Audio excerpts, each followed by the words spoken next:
Hey everyone, मेरा नाम है विकास वैभव और आप देख रहे हैं मेरा चैनल V2 इंग्लिश वर्ल्ड। ठीक है, तो इस वीडियो में हम लोग कवर कर रहे होंगे कुछ वर्ड्स जो रूट वर्ड्स से मैं पढ़ाने वाला हूं, जो बहुत ही साइंटिफिक मेथड है और रूट वर्ड्स से ही हम बहुत सारे वर्ड्स को इस वीडियो में याद कर रहे होंगे। ठीक है, तो चलो स्टार्ट करते हैं वीडियो को।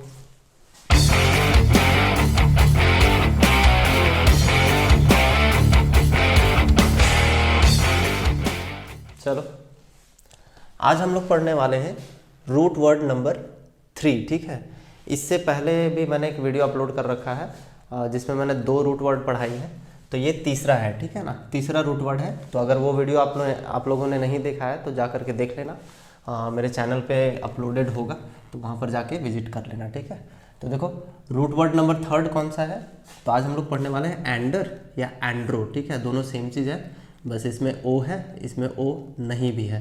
तो दोनों का मतलब क्या होता है, मैन या मेल। ठीक है, पुरुष जाति को या तो डिनोट करता है या तो आदमी को डिनोट करता है। ठीक है, दोनों बातें एक ही हैं, दोनों बातें सेम है। ठीक है, तो चलो पहला वर्ड देखते हैं। इस रूट वर्ड से पहला वर्ड एंड्रोजन। ठीक, एंड्रोजन देखो बायोलॉजी में हम लोग पढ़ रखे थे। ठीक है, अगर याद होगा तो याद आ रहा होगा, हम लोग हार्मोन्स में पढ़े थे। एंड्रोजन एक हार्मोन होता है। ठीक है, तो ये हार्मोन जो होता है वो मेल में पाया जाता है, यानी कि पुरुष में पाया जाता है। ठीक है, आदमी में पाया जाता है। तो एंडर का मतलब यहाँ पर क्या है, मैन है। मैन या मेल हम लिख सकते हैं, दोनों मीनिंग, कोई दिक्कत नहीं है। तो एंड्रोजन देखो, एंडर है, मैन या मेल, इसका क्या मतलब होता है, ये एक हार्मोन होता है दैट जनरेट्स मेल कैरेक्टरिस्टिक्स। ठीक है, ये एक ऐसा हार्मोन है जो पुरुष को पुरुष वाली कैरेक्टरिस्टिक्स जो है प्रोवाइड कराता है। तो वो हार्मोन का नाम है एंड्रोजन। ये एक नाउन है। ठीक है, ये एक नाउन है। हिंदी में बोले तो एंड्रोजन हार्मोन सिंपली हम लिख सकते हैं। चलो नेक्स्ट वर्ड की तरफ देखते हैं। सेकंड वाला जो है एंड्रोगाइनस। ठीक, देखो OUS है तो हम लोग सफिक्स से पहचान सकते हैं कि ये एक एडजेक्टिव है। यहाँ पर देखो एंड्रो है ना, एंड्रो का मतलब क्या होता है, मैन होता है। और यहाँ पर गाइन भी देख सकते हैं, GYN। ठीक है, GYN गाइन का मतलब होता है फीमेल। फीमेल भी हम लिख सकते हैं या वुमेन भी लिख सकते हैं। ठीक है, वुमेन। तो फीमेल भी इसका मतलब होता है, जैसे एंड्रो का मतलब मैन भी और मेल भी हो सकता है, वैसे गाइन का मतलब फीमेल भी या वुमेन भी हो सकता है। ये वर्ड एक एडजेक्टिव है। अच्छा देखो, तो मैन और फीमेल यानी कि मेल और फीमेल का दोनों का कॉम्बिनेशन है। इसका मीनिंग पहले समझ लेते हैं। Having both male and female characteristics. ठीक है, तो एंड्रोगाइनस एक एडजेक्टिव है जिसका मतलब होता है दोनों कैरेक्टरिस्टिक्स का होना, यानी कि मेल के कैरेक्टरिस्टिक्स भी किसी में पाए जाते हैं और फीमेल के कैरेक्टरिस्टिक्स भी पाए जाते हैं। तो वैसे लोगों को हम एडजेक्टिव की तरह हम इस वर्ड को इस्तेमाल कर सकते हैं, एंड्रोगाइनस। ठीक है, क्लियर हुआ यहाँ तक चीज़ें। चलो थर्ड वाला है एंड्रॉयड। एंड्रॉयड तो हम लोग यूज़ करते हैं, इसका नाम भी बहुत कई दफ़ा हम लोग सुनते रहते हैं, एंड्रॉयड कि वो एंड्रॉयड यूज़ कर रहा है। आजकल सारे लोग एंड्रॉयड यूज़ कर रहे हैं। तो यहाँ पर देखो एंडर, एंडर का क्या मतलब होता है, मैन या एंड्रो। देखो ठीक है, मैन है। और OID, ऑइड भी एक सफिक्स है जिसका मतलब होता है टू रिजेंबल। टू रिजेंबल, ठीक है, टू रिजेंबल का मतलब होता है नकल करना, किसी के जैसा होना। तो मैन के जैसा जो हो उसको हम एंड्रॉयड कहते हैं। देखो, a thing that resembles human being. ठीक है, एक मानव की तरह कोई ऐसा चीज़, ठीक है, कोई ऐसा चीज़ जो मानव की तरह हो, उसको हम बोलते हैं एंड्रॉयड। तो मानव के समान वस्तु हिंदी में लिखने वाले लिख सकते हैं। चलो नेक्स्ट वर्ड है फोर्थ क्या है, एंड्रोफोबिया। देखो फोबिया मैंने पिछले वीडियो में बता रखा है, क्या होता है पता है, तो बताओ यार क्या होता है। फोबिया का मतलब होता है एबनॉर्मल फियर। एबनॉर्मल फियर, ठीक है, ये एक तरह का इलनेस होता है, मेंटल इलनेस। ठीक है, यानी कि डर। और एंड्रो का मतलब होता है मैन। तो जिनको मैन से डर लगता है, जिसको आदमी से डर लगता है, यानी कि एक मेंटालिटी उसका है कि किसी भी आदमी को देखे तो वो डर जाता है, तो एंड्रोफोबिया, उस बीमारी का नाम एंड्रोफोबिया होता है। तो एबनॉर्मल फियर ऑफ मैन, आदमी से डर। ठीक है, यहाँ तक समझ में आ गई। अब बढ़ते हैं नेक्स्ट वाला, 5वां नंबर।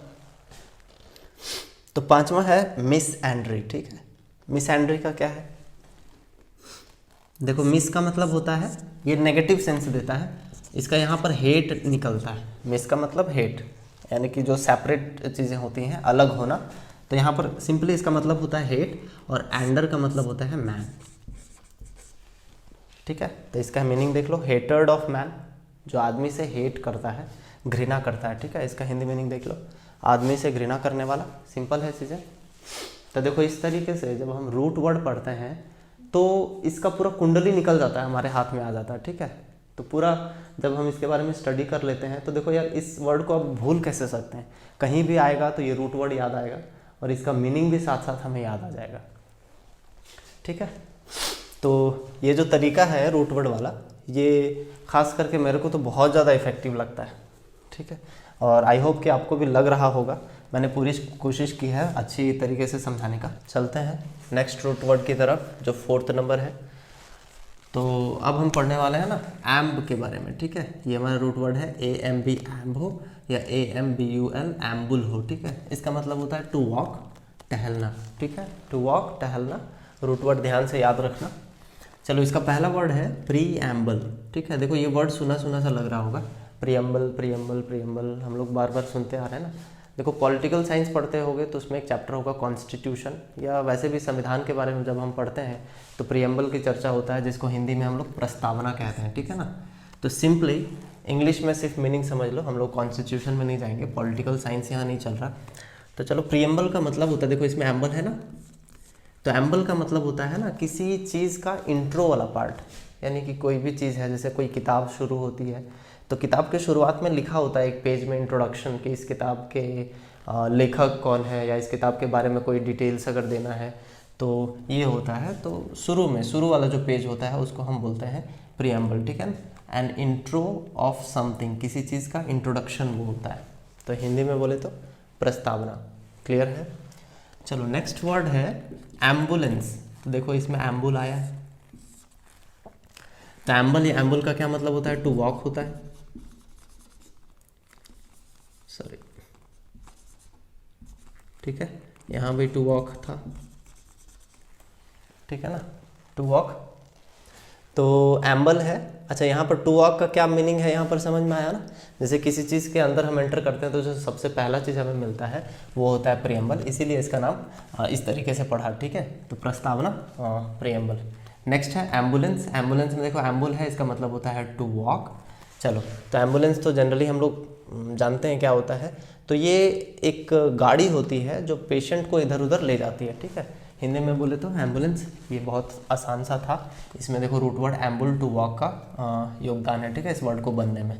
चलो, थर्ड है एम्बुलेंट। एम्बुलेंट में भी देखो एम्बुल दिख रहा होगा आपको। इसका भी मतलब होता है टू वॉक, मतलब टहलना। टहलना मतलब मूव करना, इधर उधर जाना। तो टहलना मतलब सिर्फ टहलना ही मत समझ लेना, देखो सेंस वही आता है, बाकी चीज़ें थोड़ी थोड़ी डिफर करती हैं। तो एम्बुलेंट का मतलब होता है वैसा चीज़ जो मूव कर सकता है, जो एक जगह फिक्स नहीं है, जो इधर उधर मूव कर सकता है। ठीक है, मूवेबल, तो इधर उधर घूमने वाला। ठीक है, तो एम्बुलेंट जो है वो एक एडजेक्टिव है। पार्ट्स ऑफ स्पीच बहुत ध्यान देना। ठीक है ना, ये एक आदत से बना लेना कि कोई भी वर्ड पढ़ो तो उसका पार्ट्स ऑफ स्पीच जरूर पढ़ लो। प्रीएम्बल है, प्रस्तावना, इंट्रोडक्शन, ये एक नाउन है। एम्बुलेंस है, ये भी नाउन है। एम्बुलेंट है, ये एडजेक्टिव है, मूवेबल। ठीक है, देखो सेम मीनिंग वाला एक और वर्ड है एम्बुलेटरी, ये भी एडजेक्टिव है। इसमें भी देखो सेम रूट वर्ड भी है और ये एक एडजेक्टिव है।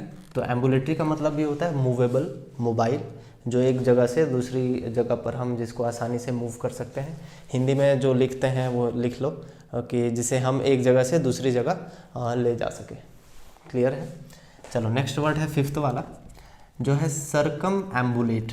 ठीक है, इसमें देखो एक है सरकम और एक है एम्बुलेट, इसमें दो रूट वर्ड यूज हुए। तो सरकम का मतलब होता है राउंड। देखो सर्कल हम लोग पढ़ते हैं ना, सर्कल भी इसी से बना हुआ है। तो सरकम का मतलब राउंड, एम्बुलेट का मतलब होता है टू वॉक, मतलब किसी के राउंड राउंड वॉक करना, यानी कि किसी का परिक्रमा लगाना। ठीक है, तो टू वॉक अराउंड समथिंग, किसी चीज़ का के चारों ओर चक्कर लगाना, यानी कि हिंदी में बोले तो परिक्रमा लगाना। जैसे हम लोग मंदिर में जाते हैं ना एग्ज़ाम से पहले भगवान से मांगने कुछ लेकर के, जैसे थोड़ा सा प्रसाद चढ़ा दिया तो परिक्रमा करते हैं 10 बार, कोई कोई तो 108 बार भी करके चला आता है। तो चलो, टू वॉक अराउंड समथिंग, ठीक है, परिक्रमा करना सरकम एम्बुलेट होता है, ये एक वर्ब है, ठीक है, ये वर्ब है। नेक्स्ट है 6th वाला पर एम्बुलेट, ठीक है, पर एम्बुलेट। पर का मतलब होता है ऑल ओवर, और एम्बुल, देखो एम्बुल है यहाँ पर, एम्बुल का मतलब होता है टू वॉक, ठीक है। तो वॉक अराउंड अ प्लेस मतलब किसी कोई जगह है जिसके चारों तरफ हम लोग घूम रहे हैं। जैसे कि हम लोग कहीं जाते हैं घूमने के लिए, मान लो सपोज करो कि एक पार्क गए, तो क्या करते हैं, पार्क में घुसे और सामने में ही जो चीज़ें होती हैं वहाँ पर घूम के चले आते हैं क्या? नहीं ना, तो भाई पैसे लगते हैं। तो पार्क में जब हम जाते हैं घूमने के लिए, तो जितनी भी सारी चीज़ें होती हैं वहाँ पर, कोई भी कॉर्नर हम बिना छोड़े सारा चीज़ पहले घूम लेते हैं, उसके बाद एग्जिट करते हैं, ठीक है। तो यही है, पर एम्बुलेट का मतलब होता है किसी प्लेस का बढ़िया से भ्रमण करना, यानी कि अच्छे से घूमना, ठीक है। तो भ्रमण करना हिंदी में, ठीक है, पर एम्बुलेट समझ में आ गया। चलो लास्ट वर्ड है एम्बल। देखो इसमें एम है, एम का मतलब फिर से टू वॉक, और इसका सीधे सीधी मीनिंग टू वॉक भी होता है, टहलना, भ्रमण करना, ठीक है, इसमें कोई कन्फ्यूजन ही नहीं है। तो आई होप कि ये रूट वर्ड भी अच्छे से समझ में आया होगा। और ये सारे वर्ड्स जो है ना यार, देखो नोट्स बनाते चलना, ठीक है ना, एक जगह रूट्स वर्ड्स जितने भी मैं प्रोवाइड करा रहा हूँ, एक जगह बस लिखते चलना। और ये मत बोलना कि PDF दे दीजिए, ठीक है, PDF के पीछे मत भागना यार कभी भी, क्योंकि मैं बिलीव करता हूँ कि PDF जब आ जाता है लोगों के पास, तो वो थोड़ा सा कोढ़ियापंती करने लगते हैं, ठीक है, लेजीनेस आ जाती है लोगों में, वो लिखना नहीं चाहते। अब देखो अपने तरीके से नोट्स बनाओगे तो कभी भी पढ़ोगे तो मन लगेगा पढ़ने में, और चीज़ें आसानी से याद होंगी, और आप रिकॉल भी कर पाओगे बाद में बढ़िया से, ठीक है ना। तो खुद से नोट्स बनाया करना, और फिर उसको रिवाइज करते रहना। सप्ताह में 10 दिन में एक बार अगर भी रिवाइज करते हो, तो 2-4 बार रिवीजन करोगे तो पूरा माइंड में छप जाएगा, यानी कि वो पूरा स्टोर हो जाएगा, ठीक है, सबकॉन्शियस माइंड में। तो कभी भी रिकॉल करोगे तो भूलने का फिर सवाल ही नहीं उठता है। तो चलो इस वीडियो को यहीं पर ख़त्म करते हैं। वीडियोस पसंद आ रहे हैं तो चैनल को सब्सक्राइब कर देना यार, ताकि आगे आने वाले वीडियोस आपको मिलती रहें समय समय पर, और बेल भी बजा देना नोटिफिकेशन वाली। और अगर पसंद आ रहा है कंटेंट तो लाइक भी कर देना, सिंपल है। ये सब बोलने का ज़रूरत तो नहीं पड़ना चाहिए यार, लेकिन फिर भी चलो मेरा शुरुआत है तो मेरा फ़र्ज़ बनता है बोल देते हैं। बाकी जिनको लगता है कि ज़रूरत है मेरा वीडियोस का, यानी कि ये सब चीज़ों का ज़रूरत है रूट वर्ड से, तो दोस्तों को शेयर भी कर सकते हो उससे। मिलते हैं अगले वीडियोज़ में, तब तक के लिए जय हिंद, जय भारत।